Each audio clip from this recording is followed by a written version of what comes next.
Jawaban tugas logika. Yang pertama, pada hakikatnya, tem dapat dibagi menjadi berbagai jenis berdasarkan konteks kegunaannya dalam bahasa. Berikut adalah 3 jenis tem beserta penjelasan dan contohnya. Yang pertama, tem definisi. Adalah istilah yang digunakan untuk memberikan pengertian atau penjelasan yang jelas mengenai suatu konsep atau objek. Contoh, pendidikan adalah proses pembelajaran dan pengajaran untuk mengembangkan pengetahuan dan keterampilan seseorang.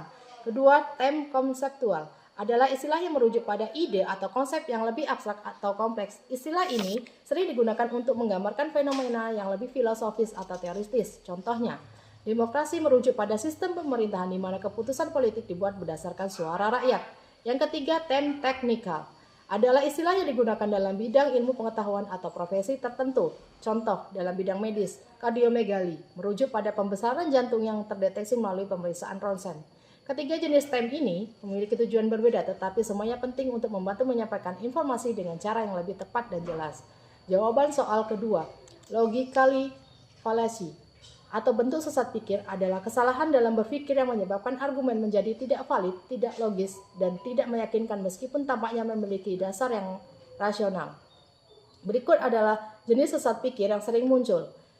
Berikut penjelasan dan contohnya. Yang pertama, ad hominem adalah bentuk sesat pikir di mana seseorang menyerang karakter atau sifat pribadi lawan bicaranya, bukan argumen yang ditujukan.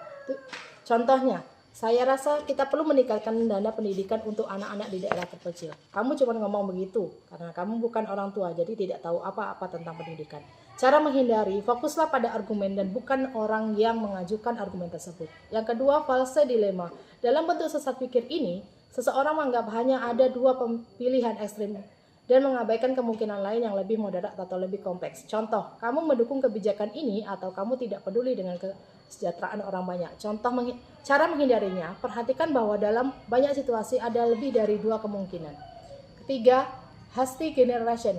Ini adalah bentuk sesat pikir di mana seseorang membuat kesimpulan yang terlalu umum atau luas berdasarkan bukti yang tidak memadai. Contoh, saya bertemu dengan 3 orang dari kota ini dan mereka semua sangat tidak ramah. Jadi orang-orang di kota ini pasti tidak ramah. Cara menghindari, periksalah apakah cukup bukti untuk mendukung kesimpulan yang kamu buat.